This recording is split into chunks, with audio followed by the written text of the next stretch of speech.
Hi, everyone. Thank you so much for joining us today. I am Erin Creighton. I am the Adult Services Department Head and Assistant Branch Manager for the Fredericksburg branch of the Central Rappahannock Regional Library. I am thrilled today to be joined by Tinker Solar, who is a local hydroponics enthusiast who lives in our area, and he's here to talk to us about how you can do hydroponics at home for beginners. So thank you so much for joining us today. Cheers. Thank you for having me, Aaron. I greatly appreciate it. So, hello, everyone. Thank you for joining this Lunch and Learn class. I'll be going over hydroponics for beginners, and I'll be demonstrating a specific methodology and use of hydroponics. And even at the end, I'll show you how you can build your own hydroponic system for very inexpensive. So, my name is Tinker Solar. I'm a local here in Fredericksburg. I consider myself a solar punk, which is basically I want to find ways to bring free food to the end user, free water, resources, healthcare, transportation, shelter, energy, you name it. Solar punk is also a literary genre. I'm sure there are a couple books at the local library that you could check out on it.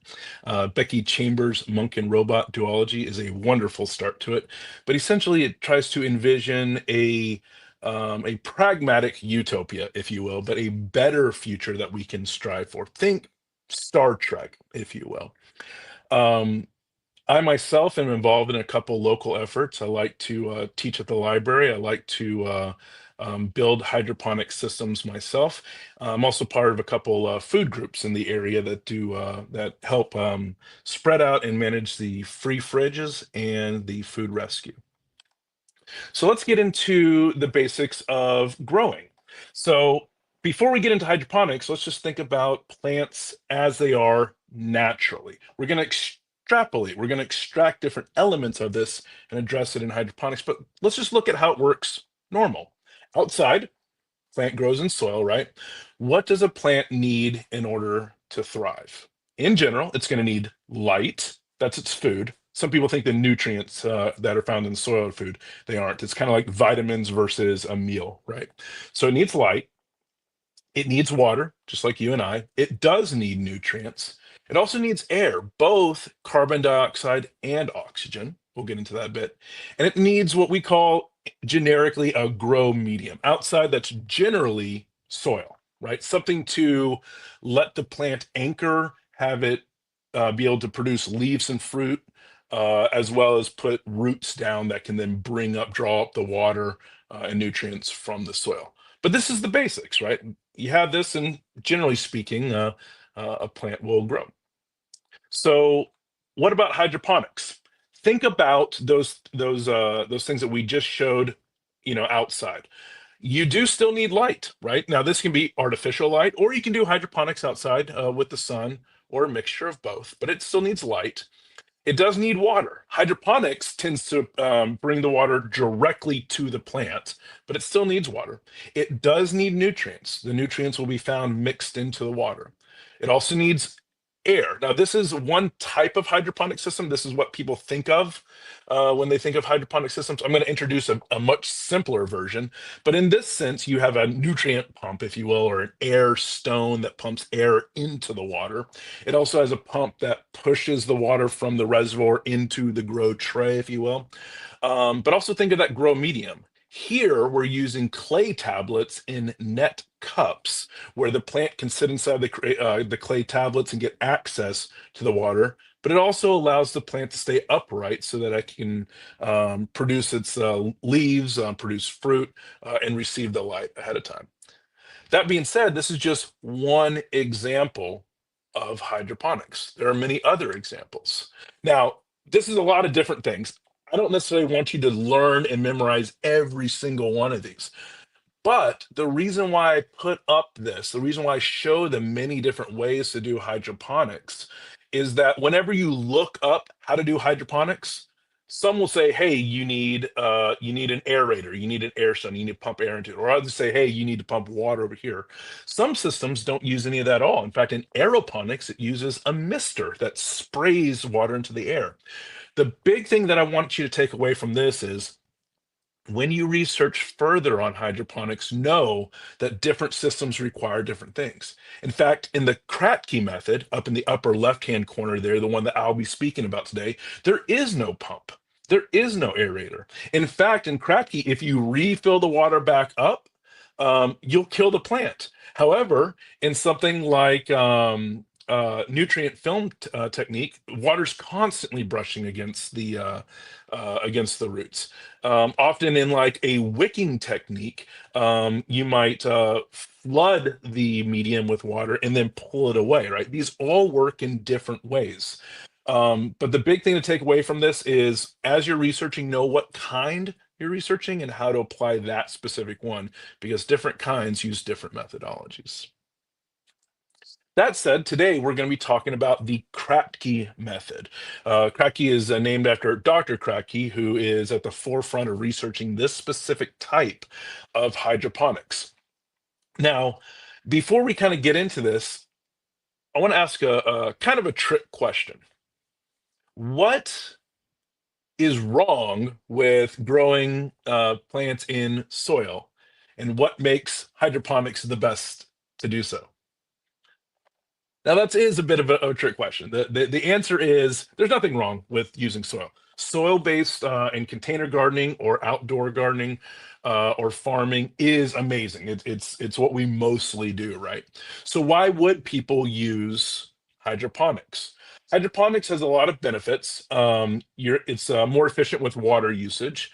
For me in particular, I found that indoor gardening works really well with hydroponics. Again, you can do indoor gardening, food gardening with soil-based containers. In fact, a colleague of mine specializes that. It's an amazing way to do it. Some benefits of hydroponics, though, is that I don't really have to worry about watering it. The water's already there. I don't have to worry about, especially with indoor gardening, I don't have to worry about the seasons. When is the right time to plant? I can just plant right away, right? Once I set it on a timer, I really don't have to touch it. It grows on its own. Further, we have this idea that hydroponics is really, really expensive, but I found that, especially when you build it yourself, it's fairly inexpensive. Dirt is dirt cheap, don't get me wrong, but I'm using local tap water from the Fredericksburg system with a couple cents of nutrients thrown in, and it seems to work pretty well. So with that in mind, know that if soil-based gardening works for you, use it by all means. I personally have found that I prefer hydroponics because it works for me. Pick and choose what works for you. So with the Kratky grow method, we kind of have different things. Again, think about what the plant needs. You have the light that's not shown here. But the thing about the Kratky grow method is it's basically just a bucket of water. There is no pump. There is no aerator, right? The interesting thing is you give the plant all the water it needs for its entire life cycle. Now, that works really well with leafy greens. A leafy green typically only takes about a third of a gallon to a full gallon of water to produce a head of lettuce, if you will, right? Something like a tomato, though, might take 40 gallons of water. You absolutely can put a tomato plant on top of a 40-gallon drum of water, and it will do the same thing. However, that's a lot of space. So there are other methods where you can kind of use Kratky, where you might use another type of hydroponic system if you need more water to a system. There's an old joke that says you can grow anything hydroponically, including entire trees. You just need the right technology and space, etc. So again, this goes into what are you trying to grow and use the proper tools for it. Right now, we're going to focus on leafy greens. I really like leafy greens, especially for introduction to any kind of gardening in general, but especially hydroponics, because now they're easy to grow. They're even easier to grow, in my opinion, than an herb garden, right? You also get, quick turnaround. Typically, a leafy green will grow from seed about 6 weeks to 8 weeks, depending on the plant, to where you have a full head of lettuce. You can browse and pick off it in the meantime, right? An interesting thing is once it's grown the roots, you can lop off the top and let it regrow. It's called cut and come again, and it typically takes a lot less time. Mini heads of lettuce, if it takes 6 weeks to grow fully from seed, it takes only another 4 weeks to grow again. Now, I myself, whenever I'm planting lettuce, for instance, I might plant a couple plants 1 week and let it grow, and then the next week set down another seed, and then next week set down another set of seeds, and I'll have kind of 6 sets of plants growing.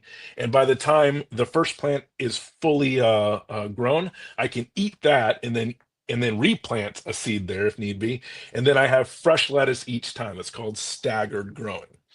But let's take a look at this specific setup. It's very, very simple. You're basically seeing it. You have a bucket of water.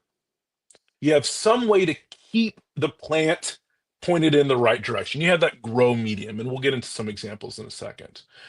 You give all the water it needs so that it touches it, and as the seed grows, it grows roots that drink up the water. Now, here's the interesting thing. As it drinks up the water level goes down, and the roots develop what are called air roots on top and water roots on the bottom. At the very bottom, the tank is almost empty. It's drank up all the water it needs, and it's ready to be harvested. Now, here is an interesting thing. What if I were to refill the water at that harvest level all the way to the top again? I would drown the plant. I would cover the air roots with water. An issue that I've had with container gardens is I never really got the hang of when to water it, right? It just didn't make sense to me. And I often did drown the plant because or dry it out. I couldn't find that. With this one, you let the plant drink as much water as it needs when it needs. And you just want you fill it up the first time. And once you fill it up, you don't touch it until it's drained the whole thing. Once it's drained the whole thing, you clean out the bucket, you harvest the remainder of the plant, you refill it back up, and you plant new seeds. So there's not much to think about. Once you plant it, leave it alone. So this is the basics. Now, this is one specific container. Think of it as maybe a gallon container. You can get one or maybe two harvests out of it from the same seed, right? But there's nothing saying that you can't make this bigger. This one has one plant, so it's 1 gallon, but you can go out and get a food safe plastic storage bin, maybe a 5 gallon bin at your local hardware store, fill it with 5 gallons of water, and put 5 plants in it, right? So I don't want you to think of this as the only way to do it. I want you to kind of understand the underlying techniques, but I'll show you some practical applications of it. So here is an example. These are some that are in my kitchen garden. You'll see some butterhead there on the right, some gold rush, some kale that's still in the process of growing out, and then on the picture on the right, that's some bok choy. If you've ever had, Asian stir fry, you're very familiar with bok choy. Bok choy loves hydroponics, by the way. You can see how deep green those leaves grow. I've also had a lot of success with romaine lettuce, and think of your, hamburgers and your sandwich lettuce. But basically, we're making salads here, stir fries, sandwiches, etc. Now, you'll notice here that this is basically a 5 gallon bin. Inside are some nutrient water, but there's no pumps, no aerators. And I'll show in a little bit kind of how I hold it up there. But the things to take away is basically we have that grow medium. We have that grow bin that has water and nutrients in it. And you'll notice above it, I have what are called grow lights. Now, there are many ways you can dive into different grow lights, how much light do you need, etc. But really the key thing to take away from lights are, for right now, just worry about getting what's called full spectrum grow lights or full spectrum white lights. There's ways to measure the amount. It's called par, but don't worry about that right now. Right now, just worry about shooting for enough light, and I'll kind of get into it. But basically, um, uh, put up as much light as you can and do a little bit of trial and error. Again, the seeds aren't going to cost too much, so it's okay if you don't get it perfect the first time. But generally speaking, I try to give it enough light, and I'll get into some troubleshooting on how to know how much light to get afterwards. But you also notice one other thing on the picture on the right. Just behind the bok choy, on the outlet, I have a little outlet timer. You can get those for, I don't know, $10 to $15 at a hardware store. Basically, for leafy greens, I do 12 hours on, 12 hours off. Depending on how much electricity costs, typically I can grow an entire plant from anywhere from 50 cents to $1.20 ish on electricity. Now, if you're augmenting that with the sun, maybe you're doing full sun because you have plenty of space outdoors and you want to grow hydroponics outdoors, or maybe you're next to a window and you get a little bit of sun during the day. You can do a little bit of sun, say from, I don't know, 7 o'clock to 11 until it goes above your house, and then turn on your grow lights. It doesn't have to be all or nothing. You can do both. So, some basic troubleshooting. Let's talk about light. If you go online and you try to learn about light and hydroponics, you get a lot of mathematical equations at you, a lot of measuring devices. Don't worry about that right now. As you learn, you can absolutely embrace that later. But right now, just put some light there and see how the plants respond. Um, if it's leggy, that means it's stretched out, it's really thin, it's reaching towards the light. It means it's starving for food. You need more light. I tend to give it as much light as I can give it, and then I look for if I have too much light. Too much light, you'll notice that if the edges of the leafy greens are starting to brown, if the edges are brown, it means you're burning it. So remove some of the light or turn off some of the light. You can introduce light in two ways. You can either add more light, like adding a new light strip or a bulb or something like that, or you can move the light closer to the plants. You'll notice, I'll go back, you'll notice that the light's fairly close to these plants right here. That lets me save on how much light I get because I'm basically pouring the food right into it. If you have a larger room where the lights are up on the ceiling, you might need a lot more. So another thing that I've seen people do is they line their grow areas with foil or mycelium or something reflective, even mirrors, so that as the light bounces around, the leaves have a chance to grab more and more and it wastes less. So do what you like to introduce more light to it or less. An interesting thing, you'll notice that it's just a bucket of water. There's no moving water. So a common question that people ask is, what if I have algae or mold, right? Algae is not an issue of stagnant water. It's actually an issue of light. The reason why you can see algae in stagnant water is because the water's not moving the algae away, right? But even in a river, there's algae in it flowing through the water. The big thing here is, especially within the Kratky method, is you want to make sure that light does not get into the water bin itself. If you'll notice, I'll go back. If you'll notice, mine are completely colored.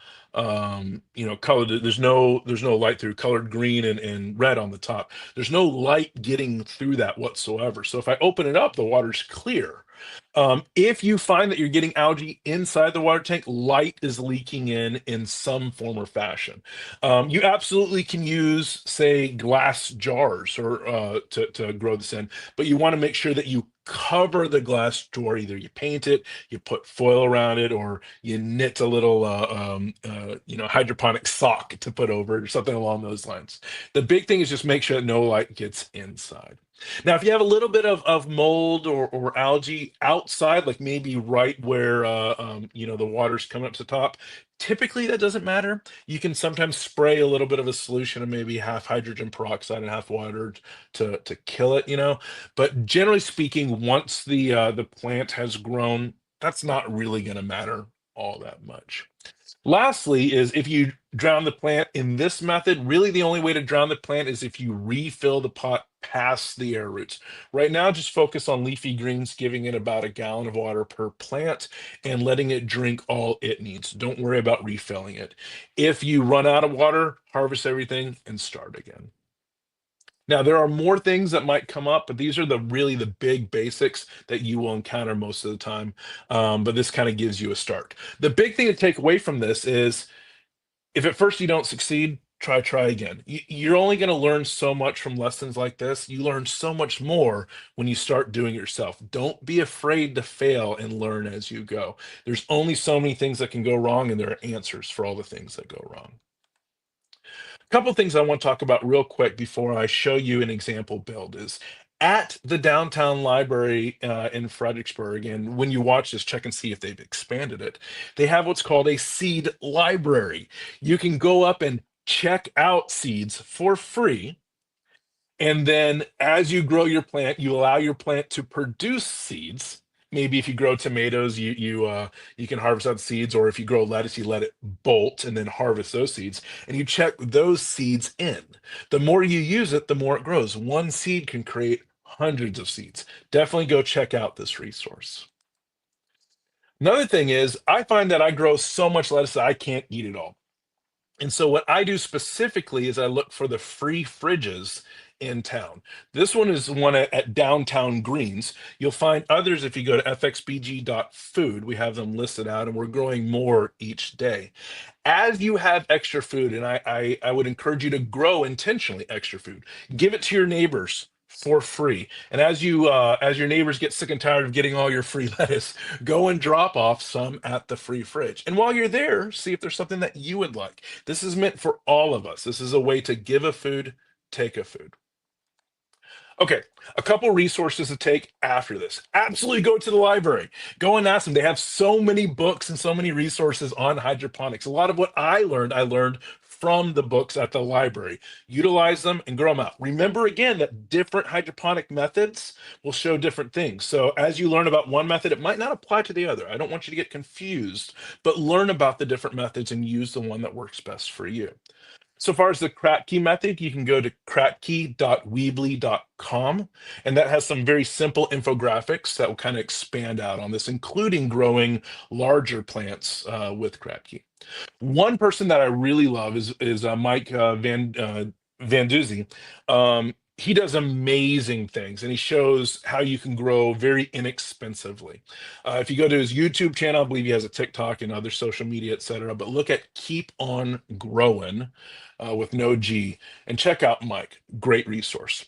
Also, if you're here in town or even abroad, you can go to fxbg.food and join our Discord channel. The link will be at that website. And we have a chat room using Discord where we have discussions on indoor food gardening, both hydroponically as well as soil-based. Join us. You're welcome to ask all the questions you have, and we'll exchange, best practices. Okay, I'm going to conclude by showing a specific simple build. I like this build because a lot of people don't think they have room. I specifically like growing in apartments and townhomes where I don't have a lot of floor space. I grow up the wall, so to speak.